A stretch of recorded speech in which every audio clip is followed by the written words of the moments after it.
ನಮಸ್ಕಾರ ಫ್ರೆಂಡ್ಸ್. 19/11/2025 ಬುಧವಾರ ಜೆಪಿ ನಗರದ HDFC ಬ್ಯಾಂಕ್ ಇಂದ ಹಣ ತುಂಬಿಸಿಕೊಂಡು ಹೊರಟಂತ CMS ವಾಹನವನ್ನ ಅಶೋಕ ಸ್ತಂಭದ ಬಳಿ ಹೈಜಾಕ್ ಮಾಡಲಾಗುತ್ತೆ. ಅಲ್ಲಿಂದ 7,11,00,000 ರೂಪಾಯಿಗಳನ್ನ ದರೋಡೆ ಮಾಡಲಾಗುತ್ತೆ. ದರೋಡೆಯ ಘಟನೆ ನಡೆದ 45 ನಿಮಿಷಗಳ ನಂತರ ಪೊಲೀಸರಿಗೆ ಮಾಹಿತಿ ತಲುಪುತ್ತೆ. ಈ 45 ನಿಮಿಷಗಳ ಗ್ಯಾಪ್ ಯಾಕೆ? ಈ ಒಂದು ರಾಬರಿ ಪ್ರಕರಣದ ಮಾಸ್ಟರ್ ಮೈಂಡ್ ಯಾರು? ಬನ್ನಿ ಕಂಪ್ಲೀಟ್ ಆದ ಮಾಹಿತಿಯನ್ನ ತಿಳ್ಕೊಳ್ಳೋಣ.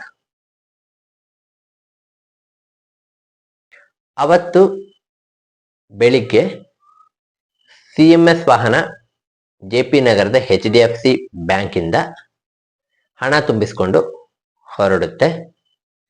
ಜಯನಗರದ ಅಶೋಕ ಸ್ತಂಭದ ಬಳಿ ಇವರನ್ನ ಇನ್ನೋವಾ ಕಾರ್ ಎಂದು ಅಡ್ಡಗಟ್ಟುತ್ತೆ. ಆ ಇನ್ನೋವಾ ಕಾರ್ನಲ್ಲಿ ಗವರ್ಮೆಂಟ್ ಆಫ್ ಇಂಡಿಯಾ ಅಂತ ಸ್ಟಿಕ್ಕರ್ ಇರುತ್ತೆ. ಆ ಕಾರಿನಿಂದ ಇಳಿದಂತ ಕೆಲವು ವ್ಯಕ್ತಿಗಳು, ನಾವು RBI ಅಧಿಕಾರಿಗಳು, ನಿಮ್ಮಿಂದ RBI ರೂಲ್ಸ್ ಬ್ರೇಕ್ ಆಗಿದೆ, ನಾವು ನಿಮ್ಮನ್ನು ಇನ್ವೆಸ್ಟಿಗೇಷನ್ ಮಾಡಬೇಕು ಅಂತ ಹೇಳ್ತಾರೆ. ಸೊ CMS ಸಿಬ್ಬಂದಿಗಳು ಗಾಬರಿಗೊಳಗಾಗ್ತಾರೆ. ಕಾರಿನ ಆ ಒಂದು CMS ವಾಹನದ ಡೋರ್ ತೆಗಿಬಾರ್ದಿತ್ತು, ಡೋರ್ ಅನ್ನ ತೆಗಿತಾರೆ.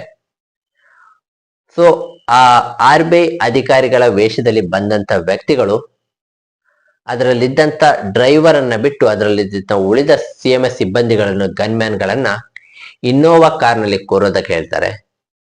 ಆನಂತರ ಆ CMS ವಾಹನದ ಡ್ರೈವರ್ಗೆ ಡೈರಿ ಸರ್ಕಲ್ ಕಡೆ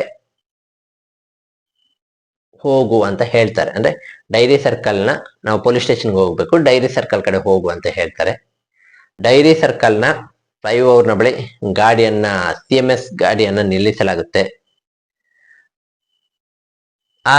ಅದರ ಹಿಂದೆ ಬಂದಂತ ಇನ್ನೋವಾ ಕಾರ್ನಲ್ಲಿದ್ದ CMS ಸಿಬ್ಬಂದಿಗಳನ್ನ ಕಾರ್ನಿಂದ ಇಳಿಸಿ CMS ವಾಹನದಲ್ಲಿದ್ದಂತ 7,11,00,000 ರೂಪಾಯಿಗಳ ಹಣ ಏನಿದೆ ಅದನ್ನ ಇನ್ನೋವಾ ಕಾರಿಗೆ ತುಂಬಿಸಲಾಗುತ್ತೆ. ಆ ನಂತರ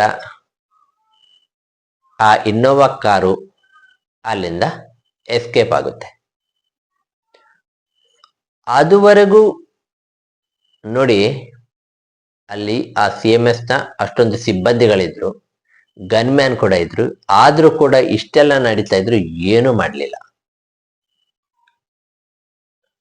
RBI ನ ಅಧಿಕಾರಿಗಳಾದ್ರೆ ಸೀದಾ ಪೊಲೀಸ್ ಸ್ಟೇಷನ್ ಕರ್ಕೊಂಡೋಗಿ ಏನಾದ್ರು ಕಂಪ್ಲೇಂಟ್ ಮಾಡ್ತಾ ಇದ್ರು, ಅಥವಾ ಏನ್ ರೂಲ್ಸ್ ಬ್ರೇಕ್ ಆಗಿದೆ ಎಲ್ಲ ಇದ್ ಮಾಡ್ತಾರೆ. ಅದು ಬಿಟ್ಟು ಸುಮ್ನೆ ಹಣ ತಗೊಂಡಂತೂ ಹೋಗ್ತಾ ಇರ್ಲಿಲ್ಲ.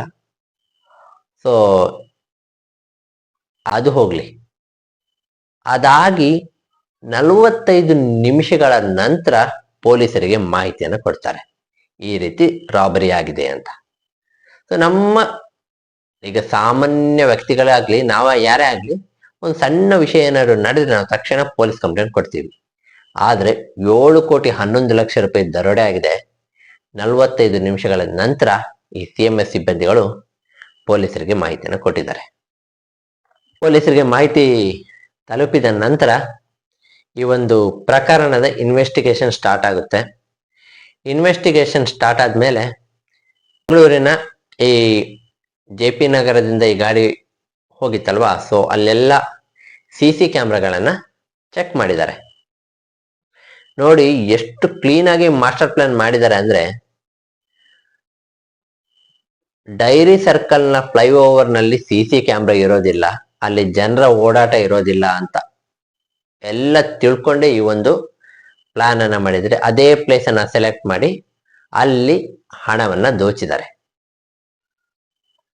ಸೊ ಹೀಗೆ CC ಕ್ಯಾಮ್ರಾವನ್ನ ಚೆಕ್ ಮಾಡಿದಂತ ಸಂದರ್ಭದಲ್ಲಿ, 1 ತಿಂಗಳ ಹಿಂದಿನ CC ಕ್ಯಾಮ್ರಾ ರೆಕಾರ್ಡ್ಸ್ ಗಳನ್ನ ಚೆಕ್ ಮಾಡಿದಂತ ಸಂದರ್ಭದಲ್ಲಿ ಇಬ್ಬರು ಅನುಮಾನಾಸ್ಪದವಾಗಿ ಪೊಲೀಸರಿಗೆ ಕಂಡಿದ್ದಾರೆ. ಆ ಇಬ್ರು ವ್ಯಕ್ತಿಗಳು ಕ್ರೈಮ್ ಬ್ರಾಂಚ್ ನಲ್ಲಿ ಕಾನ್ಸ್ಟೇಬಲ್ ಆಗಿದ್ದಂತ ಅಣ್ಣಪ್ಪ, ಮತ್ತೆ CMS ನಲ್ಲಿ ಹಿಂದೆ ವರ್ಕ್ ಮಾಡ್ತಿದ್ದಂತಹ ಝೇವಿಯರ್.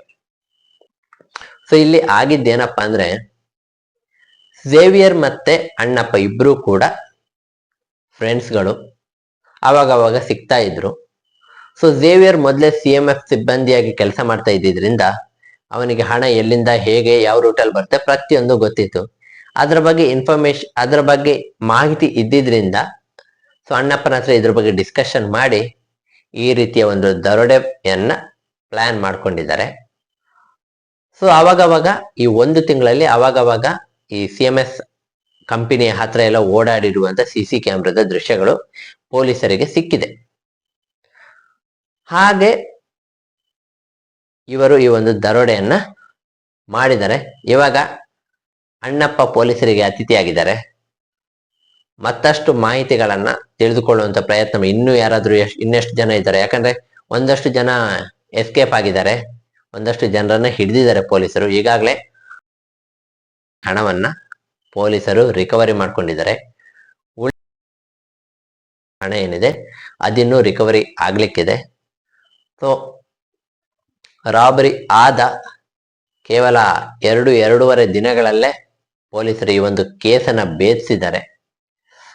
ಇನ್ನು ಕೂಡ ಇದರ ಒಂದು ಮಾಹಿತಿಗಳು ಇನ್ನೂ ಯಾರ್ಯಾರಿದ್ದಾರೆ, ಏನೇನ್ ಪ್ಲಾನ್ ಇತ್ತು, ಯಾರ್ಯಾರಿದ್ದಾರೆ ಪ್ರತಿಯೊಂದು ಕೂಡ ತಿಳಿದುಕೊಳ್ಳುವಂತ ಪ್ರಯತ್ನ ಪೊಲೀಸರಿಂದ ಆಗ್ತಾ ಇದೆ.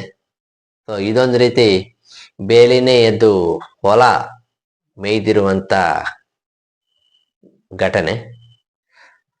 ಸೊ ಇದಾಗಿತ್ತು ಬೆಂಗಳೂರಿನ ರಾಬರಿ ಪ್ರಕರಣ. ಸೊ ಈ ವಿಡಿಯೋ ಇಷ್ಟ ಆಗಿದ್ರೆ ಲೈಕ್ ಮಾಡಿ, ಶೇರ್ ಮಾಡಿ, ಹಾಗೆ ಚಾನೆಲ್ನ ಸಬ್ಸ್ಕ್ರೈಬ್ ಮಾಡ್ಕೊಂಡು ಸಪೋರ್ಟ್ ಮಾಡಿ. ನಮಸ್ಕಾರ.